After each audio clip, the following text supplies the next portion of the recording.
Hi everybody, welcome to Deep Dive Movie Reviews. I'm James Marsh with my friend Steve Hackman. This week we're talking Ryusuke Hamaguchi's Drive My Car, a surprise Japanese hit with critics and on the festival circuit this year, adapted from a short story by Haruki Murakami.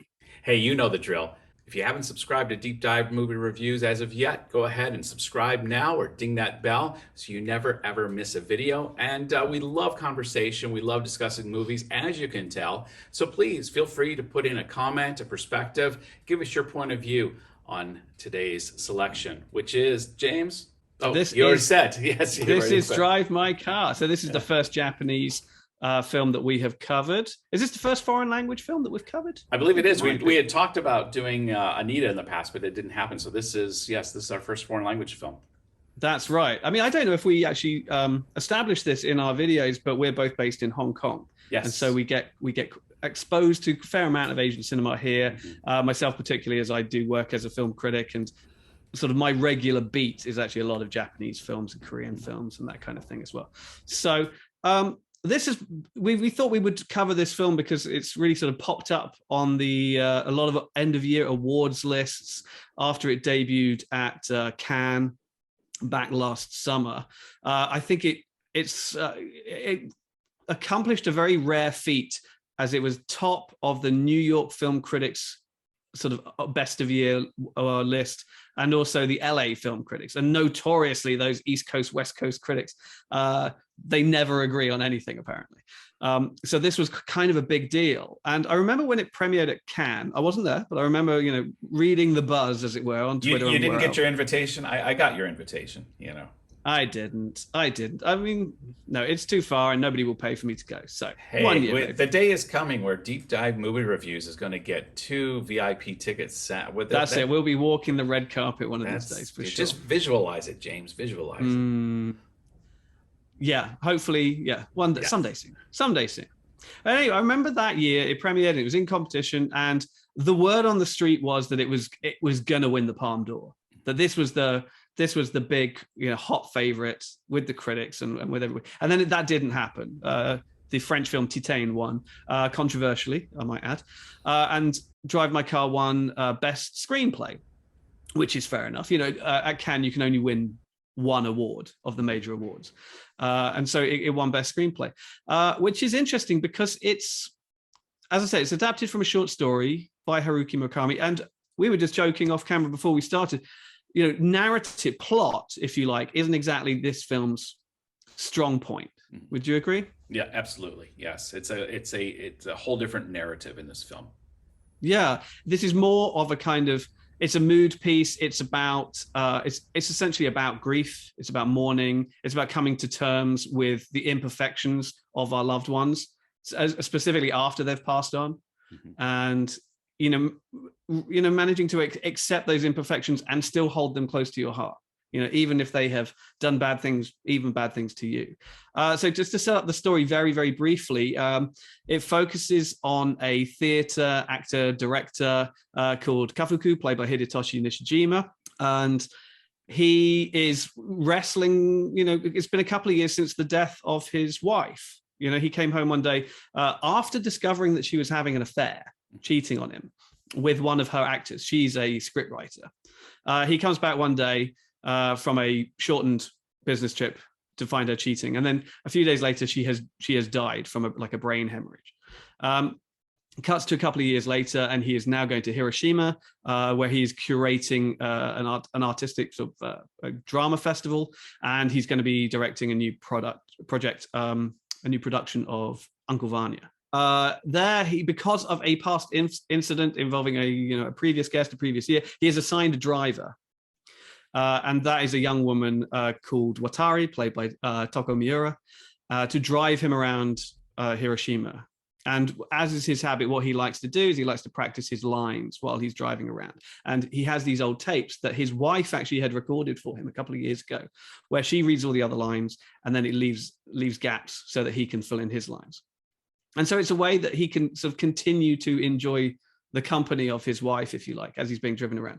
Now, I would just say, just to start off, unsurprisingly, some kind of friendship, kinship relationship begins to emerge between Kafuku and his young driver that is kind of unexpected, shall we say.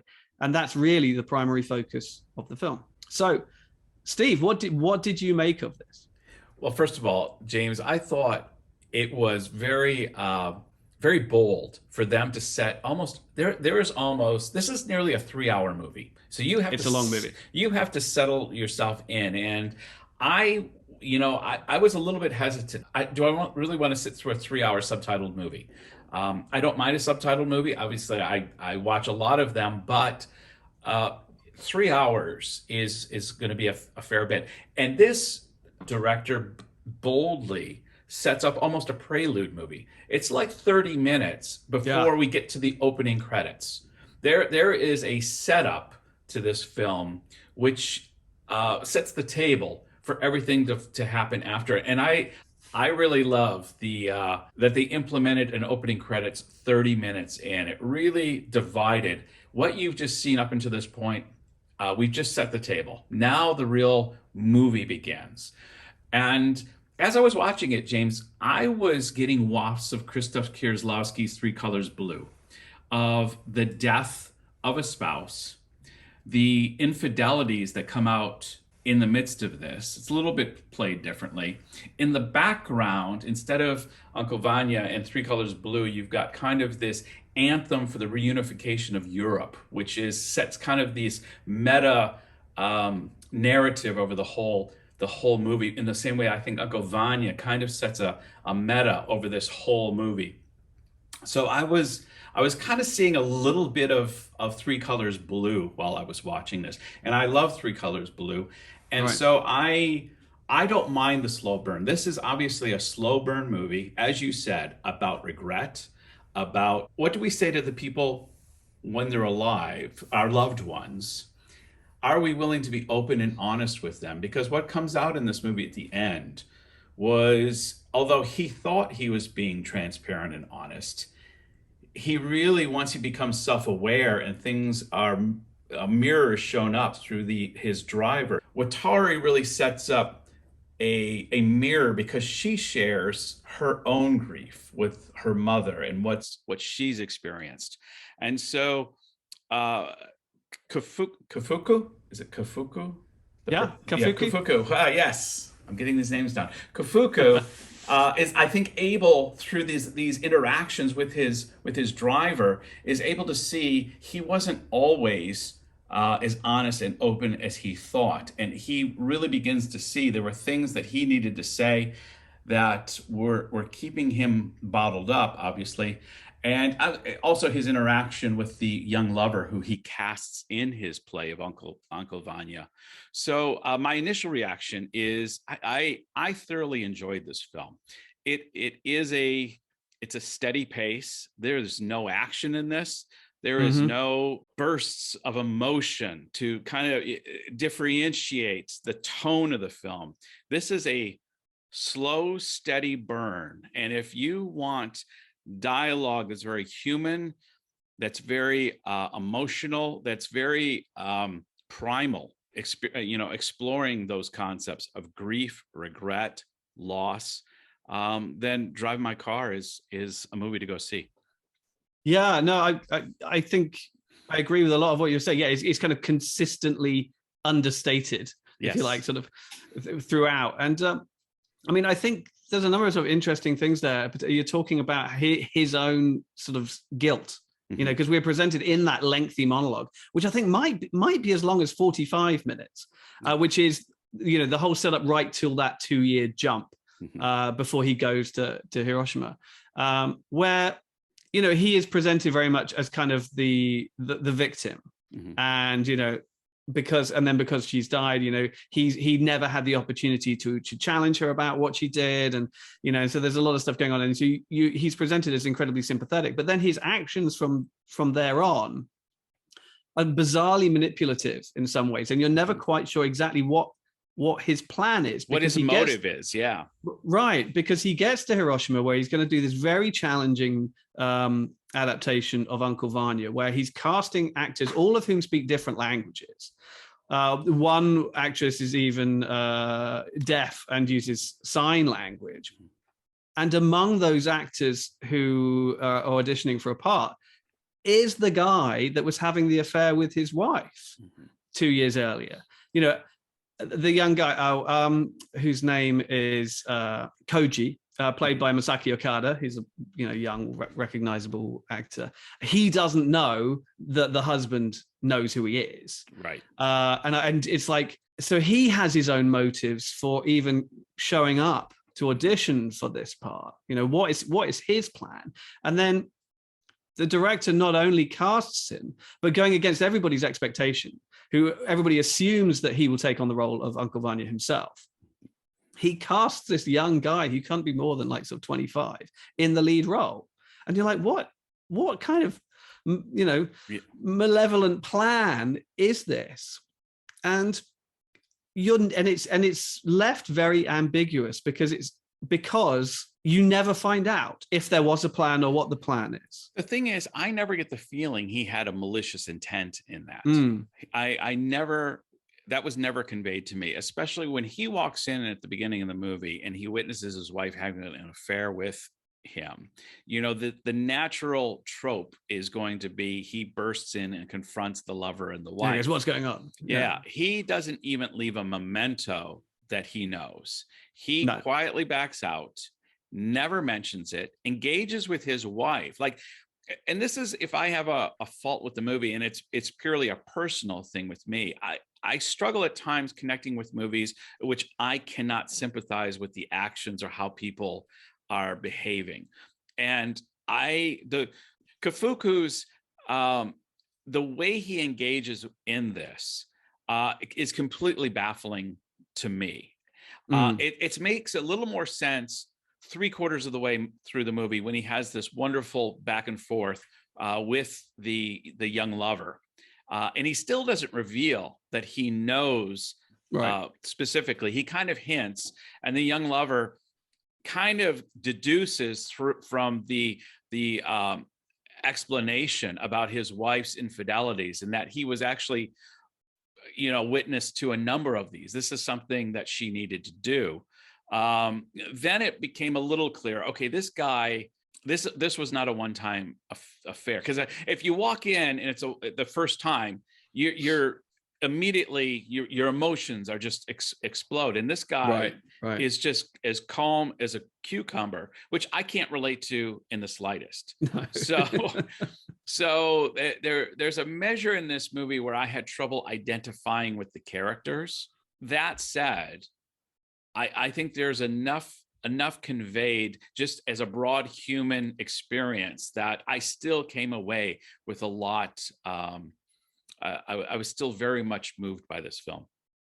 Yeah, I mean, because as things progress and the more time he spends with young Koji, you see that he fulfills some need in a way that, he was kind of the last person that his wife spent any quality time with. Right. And also sort of knows the ending to a story that she was sort of telling him, which that he never got to hear the end of, but Koji heard the end of it, and he gets to tell him, which is a very strange sort of mirroring of this very intimate moment, because him and his wife used to discuss these stories after sex, right? And then when he actually gets this guy to tell him this story, it's a very sort of bizarrely sort of intimate moment, and it's showing how I guess it's a sign of forgiveness in a way.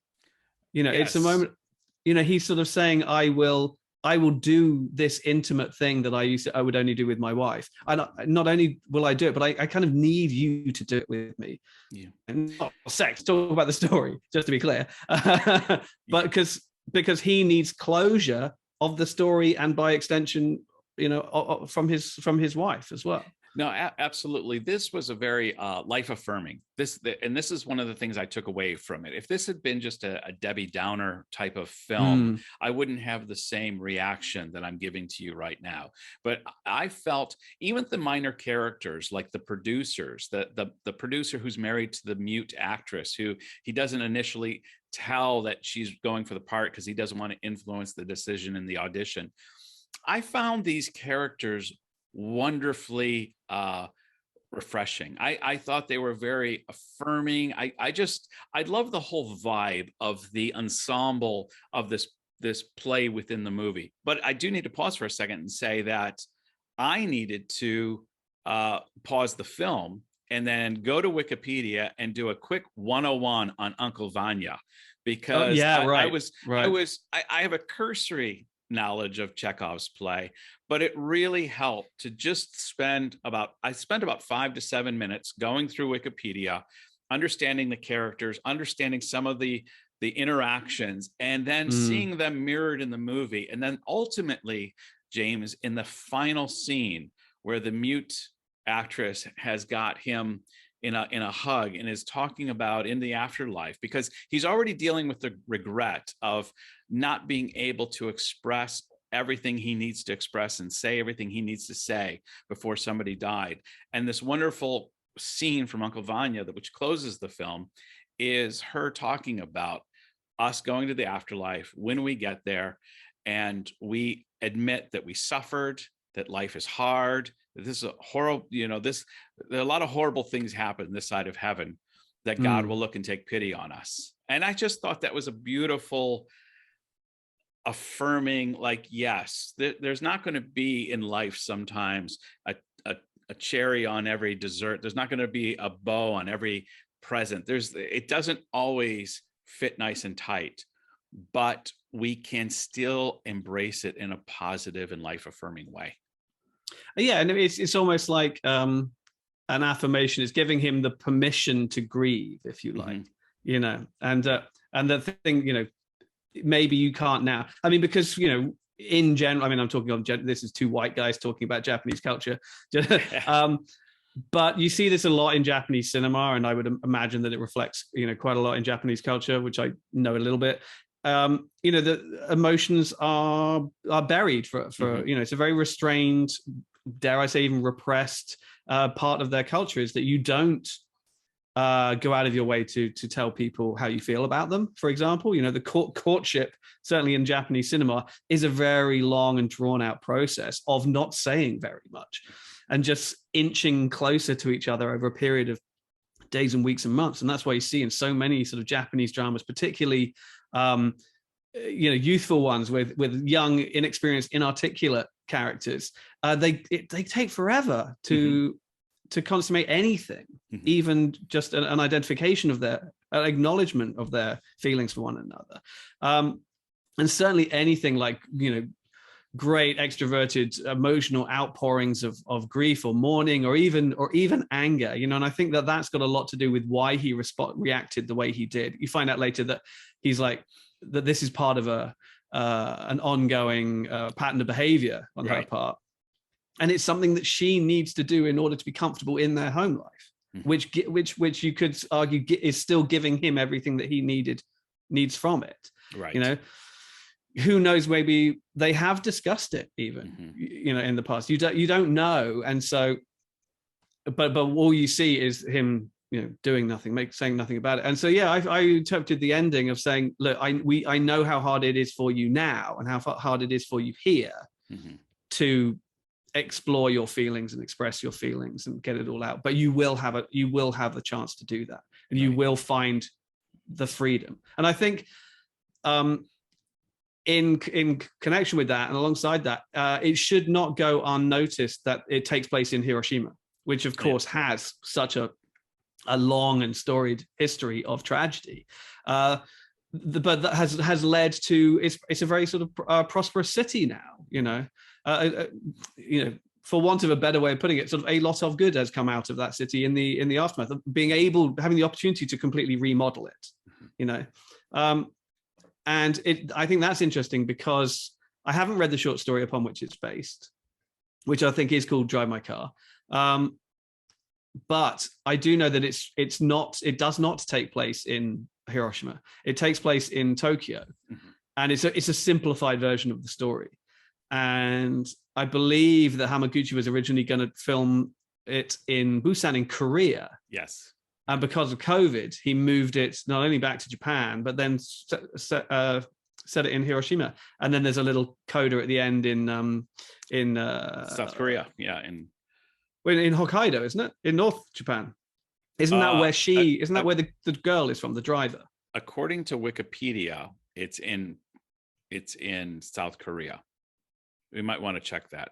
Oh, okay. You might want to. I don't. If it's in Wikipedia, we can't say it's 100%. Yeah. If it's on the internet, it must be true. It must be true. But so my point being that he's made this is something that the director has chosen to do, is to set it in Hiroshima, and it really just adds to that sense of sort of unaddressed tragedy and unaddressed grief, but also hints at the potential for good to come in the future. Just the importance of patience and processing and all of these things. I jotted down a couple lines that really struck me, James, and kind of in keeping with you're saying how in Japanese culture that emotions are often kept at bay, buried down a little bit, not as expressed probably as much as we would tend to in Western cultures. There was a line in there that said, I have to put my glasses on to read it here, but he was so deeply hurt to the point of distraction. And I don't know why that just struck out to me. Like, he's so deeply hurt to the point of death, to the point of fury, to the point of he was distracted. Being unable to concentrate. Now those are fighting words now. That's the tipping point. But it really, it kind of struck me. I do want to, Hidetoshi Nishijima. Thank you. I thought he was an outstanding actor, because he, without conveying a lot of, there was no scenes where he exploded in anger, or where he had to, where he could convey acting through a number of different emotions and expressions. He was able to subtly show his displeasure, his confusion, his grief, his sense of betrayal, his love. He could do all of that within this very narrow range, just with his face. And I looked him up, and I'd like to see more of, I'd like to see other movies with him, because I thought he was outstanding in this. Yeah, it must be so challenging to be a Japanese actor in particular, because you have to express so much with so little. Or using, like you say, with a glance, or with a, just with a facial expression. You rarely get the opportunity to do these big sort of explosions of emotional outpouring. But yeah, I mean, Nishijima, he's an accomplished and seasoned veteran. He's been around for quite a long time. I could recommend seeing him in a film called Creepy. Okay. From a few years ago. I think it's about 2016, which is a kind of sort of horror, sort of thriller horror movie. From Kiyoshi Kurosawa, who's a very well-known director. And I think he plays a former cop who sort of has an incident, a near-death incident, and him and his wife sort of retreat to the suburbs, where then there's a creepy next-door neighbor. It's called Creepy. Okay. There's a next door neighbor who kind of gets overly involved in their family. So that's a really cool movie that is probably quite easy to find if people wanted to watch more of his stuff. Yeah, that's one I would recommend. Well, James, off camera, you had mentioned about where this fits in Asian cinema and Japanese cinema. You're a bit more experienced, more than a bit. You're much more experienced in this, in Asian cinema. How does this movie compare? And obviously, with movies like Parasite winning an Oscar a couple years ago, are we seeing kind of a new era of Asian cinema coming to the forefront in the world? I think we are. I think we're seeing a lot of sort of recognition of world cinema in general, and I think Asian cinema is generally in a pretty good place right now. Certainly in sort of Korea, I think is leading the charge right now.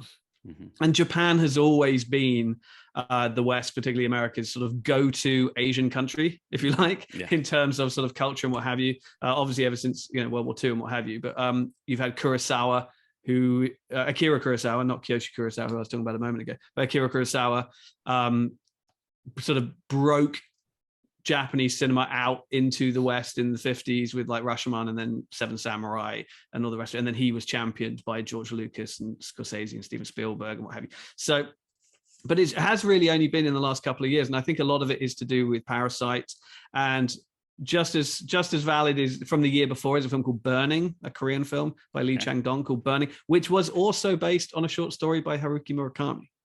And so that kind of interests me, because obviously Haruki Murakami is probably the most well-known internationally Japanese author currently working today. He did books like Norwegian Wood is a very famous book, Kafka on the Shore, and the Wind-Up Bird Chronicle. His books are really pretty interesting. I read quite a few of them a while ago, and they have this very kind of, it's interesting, they have this very sort of breezy, light, jazz-infused sensibility, and they're often about sort of single men of a certain age, living alone, normally with a cat, who just sort of spend their time wandering the city, cooking, feeding the cat, and then weird things start happening to them. And I always remember the books that I did read as being kind of sort of quite light and upbeat and quirky. But then with Burning and with this, which are, not many of his films have been, of his works have been turned into films. These are both far sort of darker stories, and there's, filled with kind of an ambiguity that I don't remember being in a lot of the books of his that I read. And maybe, his short stories are darker in general. But Burning is this interesting sort of Korean film, again, about sort of, there's a character very similar to the young actor Koji from this one. He's young, he's wealthy, he's slightly detached emotionally. And there's this line of ambiguity in, he has this habit where he likes to just go into the middle of nowhere and burn down farmyard barns, just for fun. And it gets very ambiguous, how homicidal this habit of his tends to be. And it follows two other people who get kind of caught up with him, who are far more on the poverty line, but young people. And so they're kind of mesmerized by him to some degree. And I found that the tone of Drive My Car is quite similar to the tone that was captured in Burning, even though that's a Korean movie. And I was fascinated to read that the original plan was to make Drive My Car in Korea, by Japanese people in Japanese, but in Korea as well. And I don't know the answer to why that is, but that did strike me as something quite interesting. Of course, the big question is, why is this happening? Why is Asian cinema permeating into Western? Why are they recognizing it more? It's a good question. I think actually, you could say that the pandemic has something to do with it. That people are turning more to streaming platforms, and K-dramas and that kind of thing is really kind of bringing Korean TV and film into the home. It's making it far more accessible. If you go on Netflix now, there's dozens and dozens and dozens of Korean films and Korean dramas that are at your fingertips. Pop groups like BTS, are all over the American Billboard charts and what have you. People are really into it. But then, you look at Parasite's win, and that happened before, ironically, a film called Parasite won at the beginning of the pandemic. That happened before. So the shift was already in place. And I think they have K-dramas and BTS and what have you to thank for a lot of that. I think there's a changing of the tide. And I think part of it comes with the recognition of like Oscars Too White and what have you from like 5-10 years ago. As recently as about 5 years ago, people were still complaining, and they diversified the membership. And I think globally, there's a very healthy recognition of Asian cinema. People are like, yeah, we know already. It's about time you did too. And I think that just those more diverse voices in the voting bodies have helped bring more of these films into the forefront. And I think it's fair to say that Drive My Car is currently in pole position, if you'll excuse the pun, to win the best foreign film or best international film Oscar, as it's called. Yeah, no, I would. I don't think it's quite has the. I don't think it would get the audience that would capture the best picture like Parasite did, but I could certainly see it getting best international or foreign language film or whatever the title of that award is going to be this year. Yeah, exactly. They did like to change it. I mean, I think Parasite really has sort of opened the floodgates it's made it okay to vote for foreign films in the major categories. And I wouldn't be at all surprised if you did see Drive My Car pick up nominations, particularly Best Picture and Screenplay. Director, it's a short, it's a smaller category. There's more competition there, but who knows? But I think a Best Picture nomination and a Best Adapted Screenplay nomination would not be that surprising at this stage. I don't think it will win, but I do think it's got Best International Film locked up. No, I was just going to say, but I love the idea that a film like this can find that kind of recognition. I wouldn't have heard. Well, no, I take that back. I definitely would have heard of it once it became nominated, and I always try to engage with the nominated films. But I had not heard of this film until you had suggested it, and I'm really glad you did, because this is a kind of there's some movies that I have to watch because they're going to be covered or they're going to be nominated, and so but they wouldn't be what I would normally enjoy seeing. This is a movie that I enjoy seeing. I get something out of it. It feeds, anything that uses art to reinforce life. It always positions itself for me to like it, and this you think, even though I'm not a very knowledgeable about Uncle Vanya by and large, the whole idea of, I knew the gist of the play, but using that as the backdrop for this deep dive, not to into a life lesson on grief and regret and life and death. I loved it, and another thing I like too is I love that they tried to do an Uncle Vanya with all these different languages. And if you notice, when you have the play within the film, they have the surtitles up and they're all in the different languages. Because I'm thinking, how are people following this? Because it's in Mandarin, it's in Korean, it's in Japanese, it's in English. And it's things like that that make me smile, because I think in the West, we also have this issue, but particularly we know living in the East, homogeny tends to be much more the norm here. So I love any time, particularly in this area of the world, where there's an acknowledgement that there has to be some cross-pollination. Like we live in a global world, and so little things like that, although that idea is not central to the film itself, you can see that the filmmakers, they don't have to do that. That's an added aspect that you can see, that they want to frame this film that they're going to create within a world that is more diverse.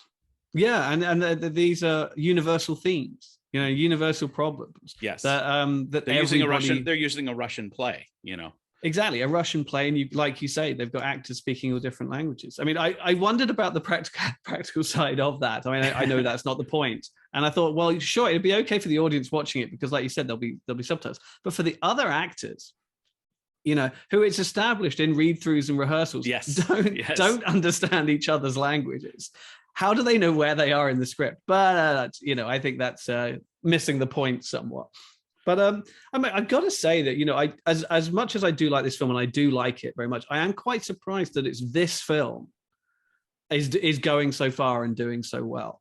Like you mentioned, it's not the overarching sort of thrilling crowd pleaser that Parasite is. Parasite is very specifically Korean, but at the same time addresses so many universal themes, but in a sort of propulsive sort of black comedy thriller. Right. that everybody can connect with, whether whichever family in the movie you connect with, you know what this is, and it's pacey and all the rest of it.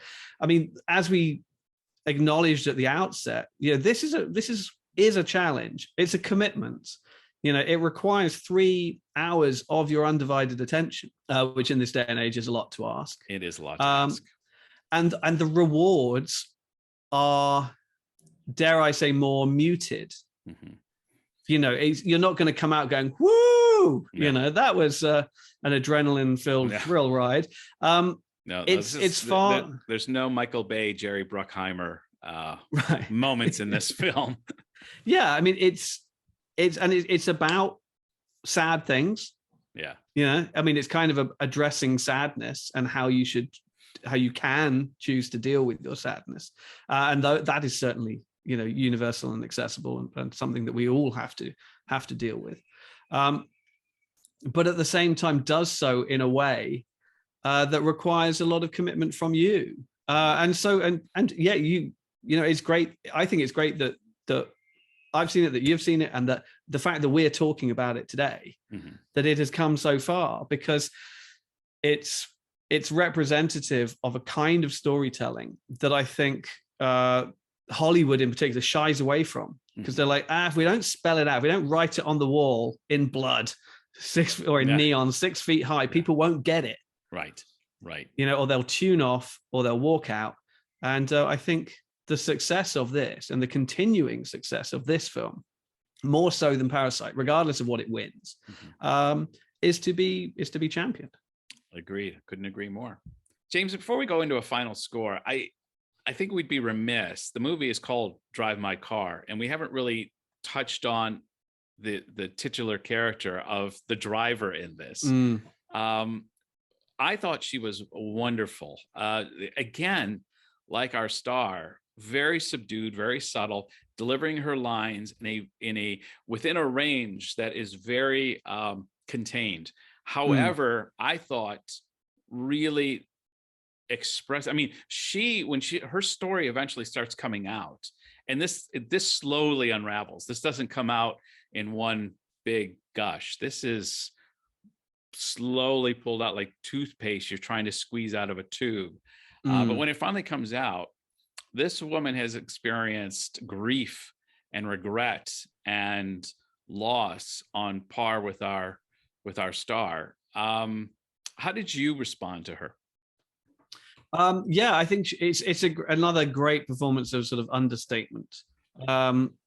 You know, she's doing, quote unquote, a man's job, you know, in a man's world, and she has to deal with all of that. They're like, okay, I'll have a woman as a driver. Is she going to be any good? Can women drive? You know, there's an element of that at the introductions, and she has to prove herself. She does, and she's, you know, turns out to be incredibly capable. She knows the streets very well and knows her way around a car incredibly well.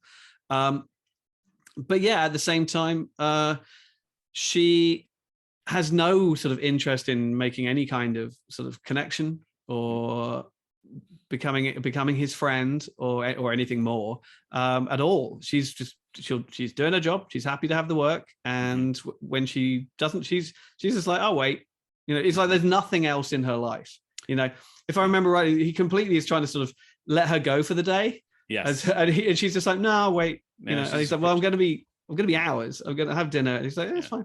I'll just wait. It's fine. You know what I like, James, is they easily could have cast this as a man, because they didn't develop any romantic notions. This is, you know, if this had been an American film, there would have had to been a romantic relationship developed between the two of them. I love that there was a completely platonic relationship, and because it was platonic, they easily could have had just a male driver and had that kind of relationship, but they went with a woman. And it brought a dynamic, even though there's no romance involved, it brought a dynamic that I thought was, it really helped the movie and strengthen it even more than it already was. Because I think for me, what it does is it helps Kafuku to tease out or be more open with his grief. I think if it had been a male driver, he probably wouldn't have even asked to put the tapes on, let alone want to talk about them or really kind of discuss it. I think he, in a way, he kind of feels safer in the presence of a woman. He doesn't feel that he has to prove himself so much or anything like that, particularly a woman who is, like you said, is not sexualized. Yeah. And it's very much below his station, because he's a very well recognized TV film. He's a celebrity. Theater. He's a celebrity. Yeah. She's a driver. So you're right. She's like almost a safe. She's the priest in the confession booth. You know. Well, that's it. Yep. Yeah. The car is like the ultimate. Like, that's brilliant. Sorry, I cut you off, but the confession booth. This is like the ultimate safe space. You know, he feels so unthreatened here. But then, as it turns out, he completely sort of underestimated who she was, or, you know, it's as much about him opening himself up to just understanding more perspectives and more sort of tiers of the community and what have you. As her story is kind of teased out, and he realizes, oh, you're actually a complicated person too. Yeah. You know, even as you say that, it just makes me think how sometimes even in you know, in Asia and in my work experience, obviously we have a lot of janitorial staff, people who are in a certain capacity, and it's easy to forget them as being people with complicated real lives, with spouses and children and bills to pay and life stories, and even as you, like I said, as you're saying that, it's just making me think of a couple times where I got to know someone who I worked with for a while and never knew that they had done this or had done this or was interested in that. And so, yeah, you know, I hadn't thought about this coming in the review, but you really bring that to the forefront in my mind, that it really reveals here she is, just a simple drone driver. She's nothing compared to his station. And yet she is complicated. She has her own life, and we all have lives. We all bring something to the table. And yeah, it's interesting you say that. Yeah, she comes as this sort of simple drone driver, and she has no aspirations to be anything else. No, you know, she does not see this opportunity to drive this celebrity around for a week as any kind of opportunity. You know, she's not like, hey, you know, I've always wanted to be an actress. You know, hey, I've got a script. I've got a script idea. Hey, let me tell you about this. Could not care less about. There was no who selfies, he is. Nothing. No, nothing. Does not care. And I think that's brilliant, you know. And then so instead, when it happens, it's on a wholly kind of human level that they find a connection. Yeah. And it's about loss, and it's about grief, and it's about tragedy. Indeed. So what are we going to score this? What's out of how many red Volvo car? What kind of car? It's not a Volvo. It must have been a Japanese car. I'm not sure what car that was. Toyota, maybe. I'm not sure what it was, but just because we have a lot of Toyotas in Hong Kong. So. Yeah. How many red Toyotas are we going to? It's tricky. I mean, it's a really good film. I don't think I'm going to quite give it a 5. I'm going to give it a 4. A really big, strong, you know, well serviced, polished, raring to go for you know, up to code red Toyotas out of 5. I think we see eye to eye on this one. I'm giving it a full solid 4. Go see it. Obviously, if you're watching us, you probably have seen it already. But this is a movie that I hope it does well at the Oscars, and it deserves the awards it gets. So it's a fine film.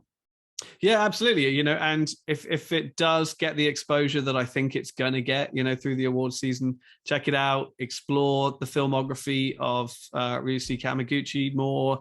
Read some Haruki Murakami. Check out more Hidetoshi Nishijima films, and just, you know, a bit of Asian cinema in general. If you haven't seen Parasite, if you haven't seen Burning, check those out too. Fantastic. Till next week, James. Bye-bye.